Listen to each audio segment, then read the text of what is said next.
हर हर महादेव। श्री दर्शन में Indian news देखने वाले तमाम दर्शकों का हम स्वागत करते हैं। आज श्री दर्शन में हम रायपुर के हटकेश्वर मंदिर पहुंचे हैं। यहाँ स्वयं भोलेनाथ हैं और विभिन्न देवी देवताओं के स्वरूप यहाँ उपस्थित हैं। आइए दर्शन करने चलते हैं हटकेश्वर भोलेनाथ के।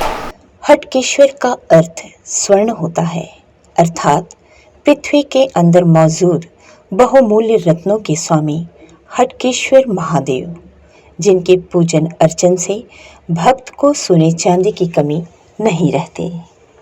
छत्तीसगढ़ की राजधानी रायपुर में महादेव घाट पर हटकेश्वर महादेव का चमत्कारिक मंदिर है। यह मंदिर खारून नदी के तट पर होने की वजह से महादेव घाट के नाम से प्रसिद्ध है। रायपुर शहर से 8 किलोमीटर दूर स्थित लगभग 800 साल पुराना भगवान शिव का यह मंदिर प्रमुख तीर्थ स्थलों में से एक है। आस्था के इस सैलाब में गोता लगाने के लिए श्रद्धालु महादेव घाट पहुंचते हैं। मान्यता है कि लगभग 800 साल पुराने इस शिवलिंग के दर्शन मात्र से भक्तों की हर इच्छा पूरी हो जाती है। छत्तीसगढ़ के प्रसिद्ध मंदिरों में शुमार इस मंदिर में दर्शन के लिए देश के कोने कोने से लोग आते हैं।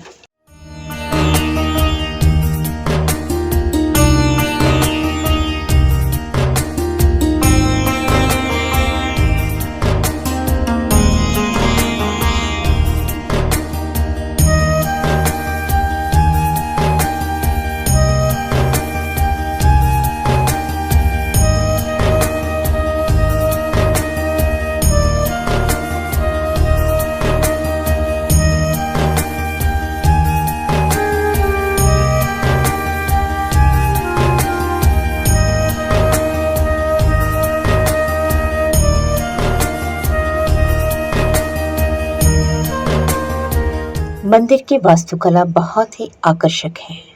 मंदिर के बाहरी हिस्से में विशेष डिज़ाइन बने हुए हैं, जिनमें विभिन्न जानवरों, नर्तकियों और संगीतकारों की नक्काशी है।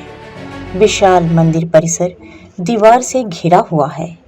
भीतर प्रवेश करने पर गर्भगृह में स्थापित शिवलिंग के पास राम जानकी, लक्ष्मण और बरहा देव की प्रतिमा है।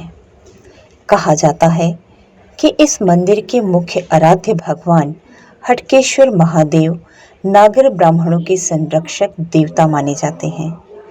यहाँ आने वाले सेवक श्रद्धालु जन मंदिर के इतिहास के विषय में कई जानकारियाँ भी देते हैं। इस मंदिर में वर्षों से सेवा दे रहे सेवक हमारे साथ हैं। आइए उनसे जानते हैं इस मंदिर के विशेष किंवदंतियों के बारे में। आदरणीय, आप कितने वर्षों से जुड़े हैं इस मंदिर से? लगभग 45 वर्ष हो गए। जी जी जी। और हमने कहानी सुनी है यहाँ कि भोलेनाथ को भगवान हनुमान जी अपने कंधे पर लेकर आए थे। क्या कहानी है ये? यहाँ की किंवदंती के अनुसार जब रामचंद्र जी लंका विजय के लिए जा रहे थे तो रामेश्वरम में जो पूजा की है उसके पहले उन्होंने हनुमान जी को शिवलिंग लाने के लिए कहा था। तो जब शिवलिंग लेकर आ रहे थे तो इस स्थान से गुजर रहे थे, नदी में स्नान का उन्होंने सोचा, ऐसी किंवदंती है, और यहाँ पे शिवलिंग को रख के स्नान करने गए। फिर उसके बाद जब वो स्नान करके आए तो शिवलिंग उठा ही नहीं, तो फिर वो दोबारा शिवलिंग लेने गए। तब तक वो लेट हो गए थे। बीच बीच में पुरानी फोटो वगैरह भी दिखती है जिसमें पूंछ में लपेटे हुए हनुमान जी स्नान करते हुए। तो एक वो कहानी जुड़ी है और एक कहानी और है इससे। ये आरंग में जो राजा मोरक ध्वज ये शिव भक्त थे जी। और इनका एक पुत्र था 14 वर्षीय, तो वो भी शिव भक्ति से सब जुड़े हुए थे। तो जब महाभारत के बाद कृष्ण और अर्जुन अश्वमेध यज्ञ के लिए छोड़े थे घोड़ा, तो यही राजा के लड़के ने वो घोड़े पकड़ लिया। तो अब वो पहले समझाया बच्चे को, नहीं माना, तो फिर वो बोले लड़के लो, तो उसको हरा नहीं सक रहे थे कृष्ण और वो अर्जुन जो है। तो फिर वहाँ पता किए, यहाँ आके अभिषेक किए। ये मान्यता ये भी है कि ये कृष्ण और अर्जुन द्वारा स्थापित है। यहाँ पहले इस प्रतिष्ठा करने के बाद और पूजा पाठ के बाद वो जाके जब इनसे परमिशन लिए, परीक्षा लिए राजा की, वो जो आरी से काटने कुटाने का जो पुरानी कथा है वो इसी से जुड़ी हुई है। तो उसके बाद में उस कथा का सार भी यही है कि जब राजा से बोला गया कि भाई हम तो जो जिसकी संतान हो उसी को वो करते हैं, तो शेर हमारा भोजन करेगा। तो बच्चे को कटवाया उनसे। जी, जी, और जी, उसके बाद में जैसे ही वो बैठाया, वो राजा दुखी था। उसके बाद बोले अपने बच्चे को आवाज़ दो। बोले आप ऐसा कैसे बोल रहे हो, अभी तो बच्चे की आपने सब करवाया। बोले नहीं, आप आवाज़ दो। जब आवाज़ दिए तो बच्चा आया और ये लोग भी अपने स्वरूप में आए। फिर भगवान बोले कि भाई हमने शिव जी परमिशन लेकर परीक्षा ली थी, अब आप जैसा बोलो। तो उन्होंने यही निवेदन किया कि प्रभु आज के बाद ऐसी परीक्षा किसी की मत लेना है। ये कथा जुड़ी हुई है इससे। तो शिवलिंग के बारे में ऑथेंटिक कोई इतिहास नहीं है, लेकिन मंदिर का है कि शिवलिंग पहले था और राजा की मनोकामना पूरी हुई। तो उन्हें करीब 700-800 साल हो गया। ये मंदिर 1400 साल का 1400 ईस्वी में बना है सर। तो आज 2022 हो गया, वही 700-800 साल करीब। जैसा कि आपने सुना कि बहुत सारी किंवदंतियाँ प्रचलित हैं और 1400 ईस्वी के करीब इस मंदिर का निर्माण कराया गया है।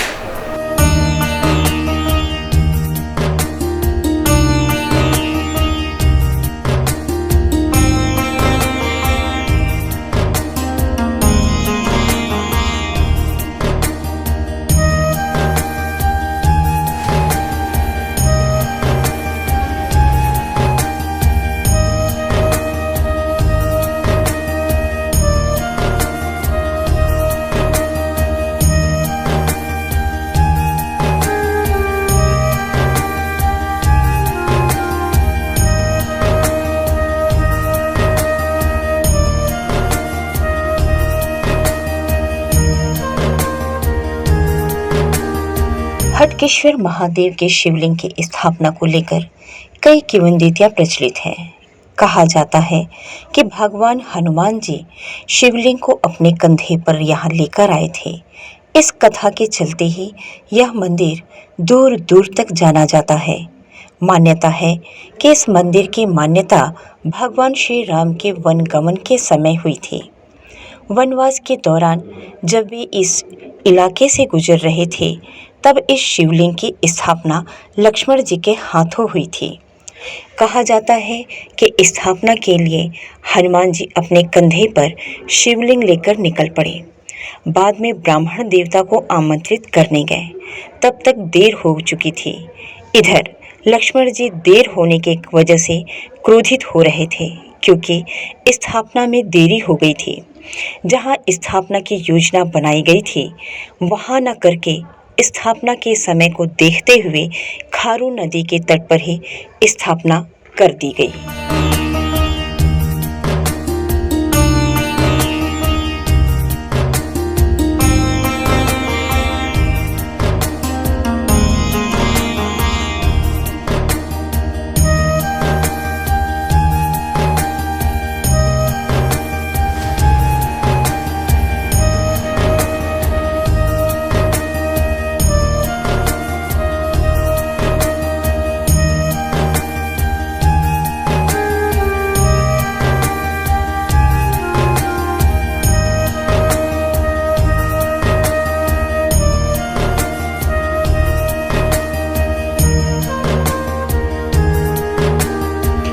मंदिर में शिवलिंग स्थापना को लेकर एक और मान्यता लोकप्रिय मानी जाती है। इसमें कहा जाता है कि खारून नदी को द्वापर युग में द्वारकी नदी के नाम से जाना जाता था। बताया जाता है कि महाकौशल प्रदेश के हैहय वंशी राजा ब्रह्मदेव जब नदी किनारे स्थित घने जंगल में शिकार करने गए थे, तब नदी में बहता पत्थर का शिवलिंग दिखा, जिसकी उन्होंने स्थापना की। इसके अलावा यह भी कहा जाता है कि 1400 ईस्वी में कलचुरी शासक भोरमदेव के पुत्र राजा रामचंद्र ने इसका निर्माण करवाया था।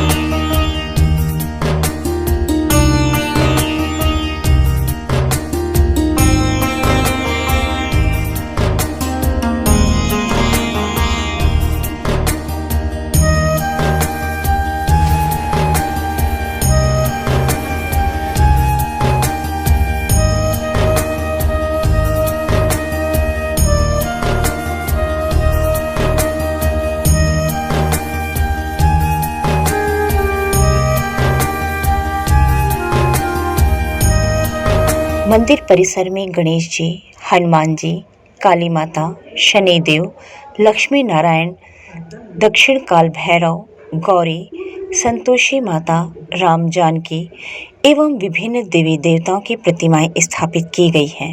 आदरणीय, आप इस मंदिर के संरक्षक हैं। इस मंदिर की व्यवस्था के बारे में जानना चाहते हैं आपसे। इसका व्यवस्था ऐसा है, जो यहाँ दान दक्षिणा चढ़ता है उसी से सब व्यवस्था किया जाता है। जैसे महाशिवरात्रि, पुण्य मेला, माघी पूर्णिमा और रोज जो दर्शनार्थी जो थोड़ा बहुत जो भी पैसा आता है उसी से यहाँ का पूरा व्यवस्था होता है।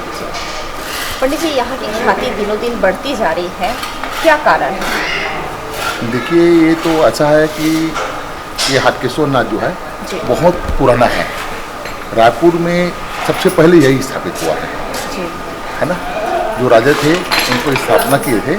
उसके बाद से रायपुर में आज के डेट में जितने पुराने जो पहले जितने भी सेठ हैं सब यहाँ कहीं न कहीं दरबार में मत्था टिकाए हैं। और जो भी कोई अपना आस्था लेकर के आते हैं यहाँ सच्चे मन से, उनका कार्य जो है पूर्ण होता है भगवान भोलेनाथ के आशीर्वाद से। और जब कार्य पूर्ण हो जाता है तो एक शिक्षा से होता है कि हम भगवान को अर्पण करें, तो यहाँ का कोई विशेष विधि विधान है? ऐसा कोई विधि विधान नहीं है। यहाँ हाटकेश्वर नाथ में केवल एक ही चीज़ है, यहाँ होता है सहस्त्र धारा। कोई रुद्राभिषेक करते हैं संगी से, और हमारे यहाँ जो होता है सहस्त्र धारा होता है, जो बड़ा गुंडी रहता है और उसमें असंख्य धारा रहता है उसमें, वहाँ से जल गिरता है। तो इसको अपन लोग सहस्त्र धारा बोलते हैं। और कहीं नहीं होता, जो अपने हाटकेश्वर नाथ में होता है। जिसकी इच्छा हो, जो अपना कोई कई बार ऐसा होता है कि अपना मनोकामना रखते कि ये काम मेरा हो जाएगा भोलेनाथ के आशीर्वाद से, तो मैं सहस्त्र धारा कराऊँ। ये विशेष प्रकार की पूजा, विशेष पूजा है। इसमें आपको कम से कम 5 से 6 घंटा लगना है। और जो धारा है 4 घंटा लगातार, धारा टूटना नहीं चाहिए उसका, ये उसका विधान है। और किसी विशेष भोग के बारे में? ऐसा कुछ भी नहीं है। भगवान भोलेनाथ में जो सामान्य जो सब जगह भोग लगता है, यहाँ भी भोग लगता है। सवेरे शाम 2 टाइम आरती होगा, है ना। बाकी जो दर्शनार्थी जो लाते हैं सब भोग लग जाता है, और वही जो भोग लगता है वो प्रसाद के रूप में वितरण होता है। जैसा कि आपने सुना कि भगवान भोले हैं, इनके लिए किसी भी विशेष प्रकार की भोग की आवश्यकता नहीं होती। भगवान को जो भी हृदय से श्रद्धा से दिया जाता है वो ग्रहण कर लेते हैं।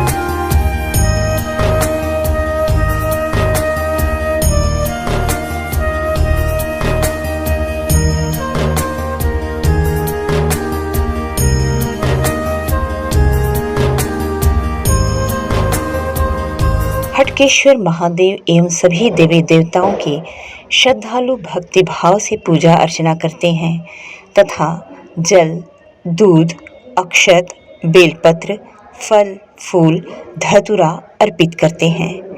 यहाँ 11, 12, 13 एवं 15 पत्तियों के बेलपत्र भी देखने को मिलते हैं, जिसे श्रद्धालु बड़ी श्रद्धा से भोलेनाथ को अर्पित करते हैं तथा मनोकामना पूरी होने पर सहस्त्र पूजा करवाई जाती है। हटकेश्वर नाथ जी के इस मंदिर में श्रद्धालुओं का आना जाना लगा रहता है और बड़ी श्रद्धा और आस्था से श्रद्धालु यहाँ आते हैं। आइए उनसे चर्चा करते हैं कि उनके क्या अनुभव हैं। अभी आप यहाँ मंदिर में अक्सर आया करती हैं? हाँ, रोज आते हैं, जल चढ़ाते हैं, पूजा करते हैं। रोज का ये प्रतिदिन का आपका नियम है? नहीं, जब मन चाहे तब आ जाते हैं। ज़्यादातर तो रोज ही आते रहते हैं। हाँ। कैसे इस मंदिर से जुड़े आप? ये तो अपने गांव का ही मंदिर है। ये हम यहीं के निवासी हैं प्रॉपर।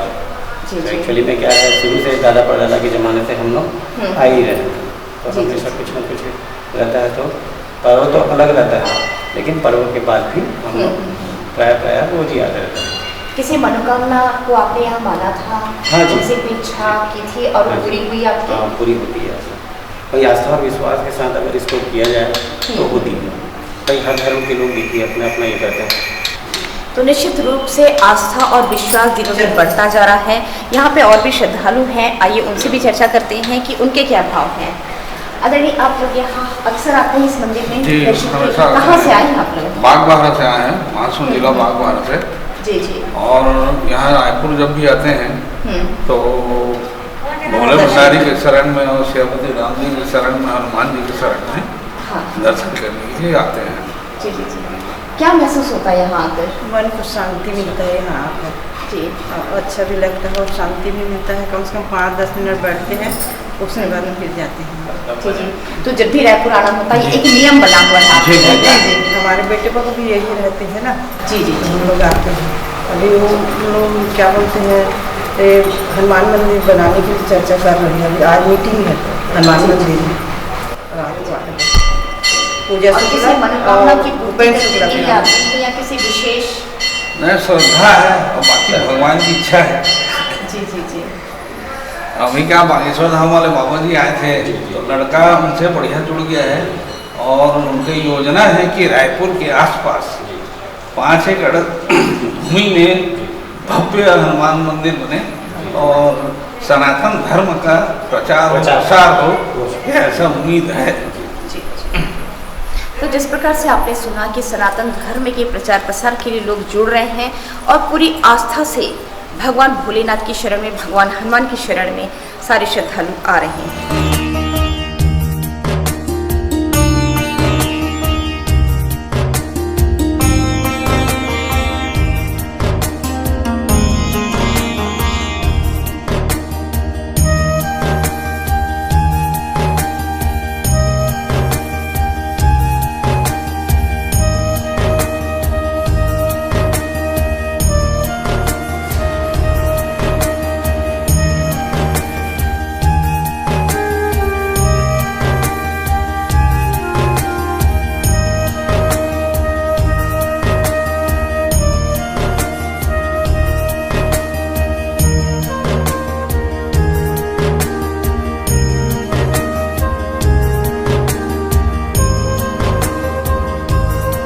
मंदिर में लगभग 600 साल से लगातार अखंड धूनी प्रज्वलित हो रही है। महादेव के भक्त धूनी के भभूत को प्रतिदिन माथे पर लगाने के लिए घर लेकर जाते हैं। लोगों का मानना है कि इस अखंड धूनी के दर्शन से लोगों के कष्ट दूर होते हैं, तो वहीं कुछ लोग इस धूनी के ताव से अपने रुद्राक्ष को सिद्ध भी करते हैं। वहीं पास में ही नीम के पेड़ के नीचे समाधि वाले बाबा की जागृत समाधि विद्यमान है, जहां श्रद्धालु श्रद्धा से शीश नवाते हैं।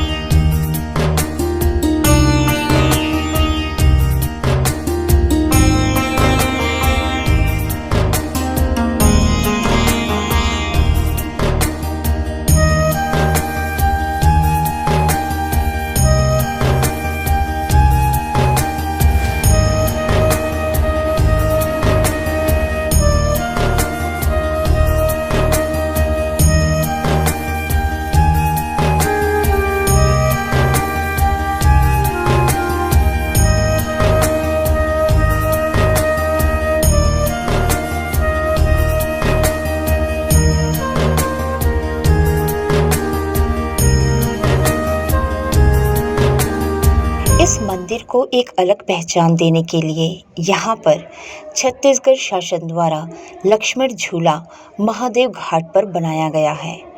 मंदिर से निकलकर कुछ कदम चलने के पश्चात यह लक्ष्मण झूला देखने को मिलेगा। इस लक्ष्मण झूले को महादेव घाट के नाम से जाना जाता है। यह झूला छत्तीसगढ़ राज्य का पहला सस्पेंशन ब्रिज है और यह ब्रिज ऋषिकेश में गंगा नदी पर बने लक्ष्मण झूले की नकल से बनाया गया है। महादेव घाट के किनारे कार्तिक पूर्णिमा और शिवरात्रि पर विशाल मेले का आयोजन होता है। आसपास के गांव से हजारों श्रद्धालु नदी में पुण्य की डुबकी लगाने आते हैं। महादेव का दर्शन करके मेला घूमने का आनंद लेते हैं। खारू नदी में आकर यहाँ पूर्वजों की आत्मा की शांति के लिए पिंडदान भी किया जाता है। गया और काशी की तरह यहाँ विशेष पूजा पाठ भी किया जाता है।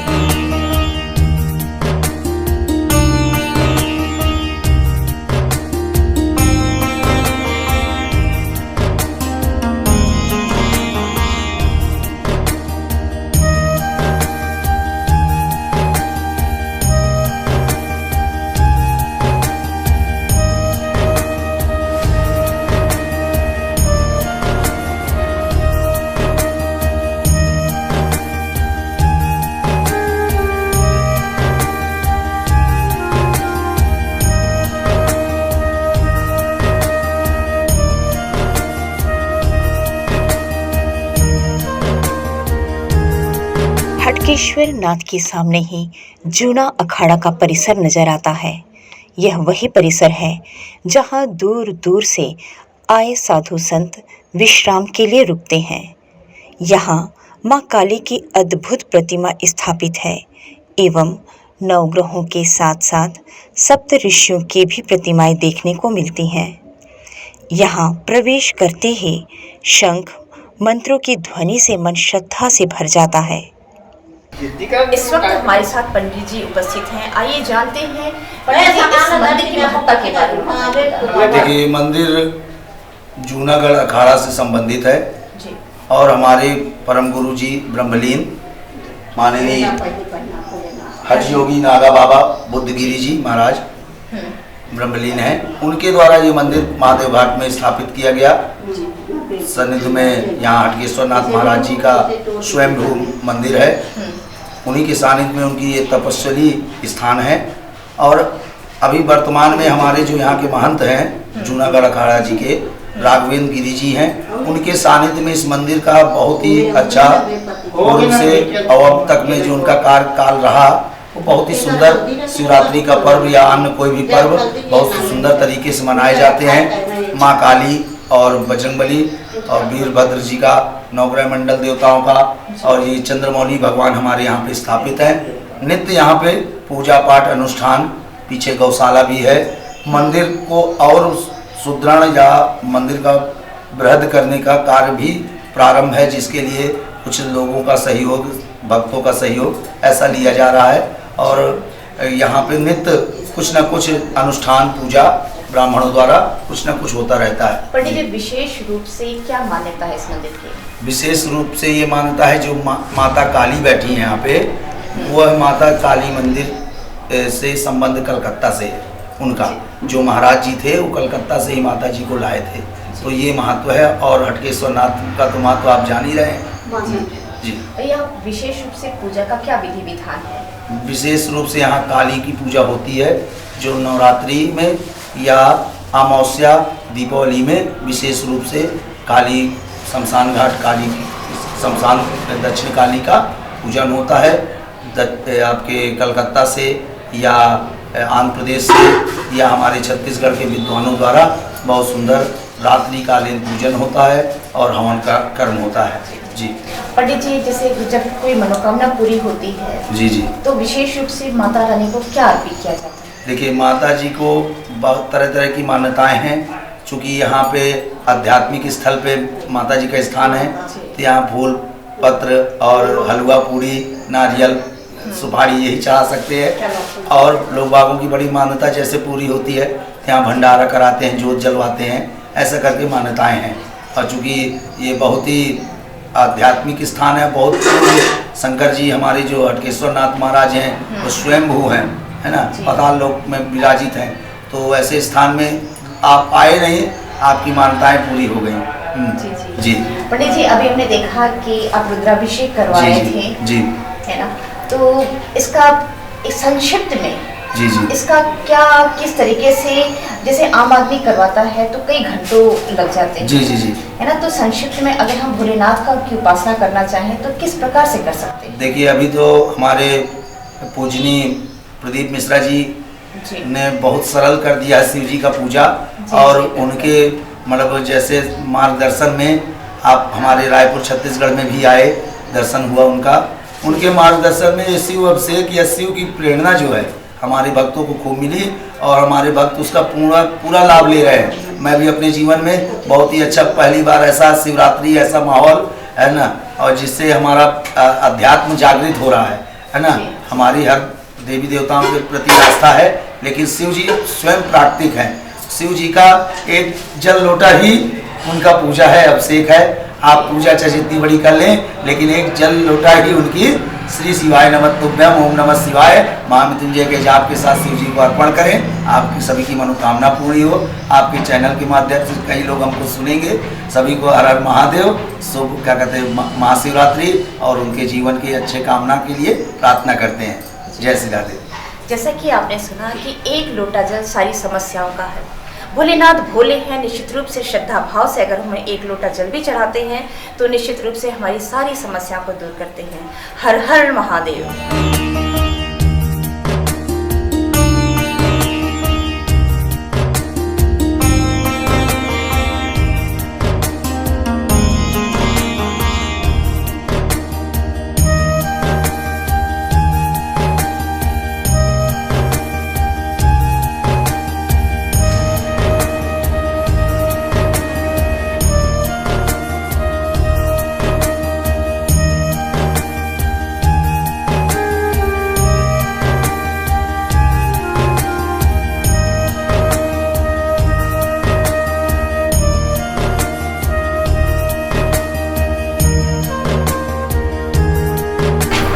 करता एक खारू नदी का तट, जिसके किनारे में तपस्या है, स्थापित है हटकेश्वर का भोलेनाथ मंदिर, जहां भोलेनाथ स्वयं स्थापित हैं और विभिन्न देवी देवताओं के स्वरूप भी आपको यहां पर देखने मिले। एक अपूर्व शांति का अनुभव इस मंदिर में आकर हुआ। आज श्री दर्शन में इतना ही। मुझे दीजिए इजाजत। कैमरा पर्सन राज के साथ।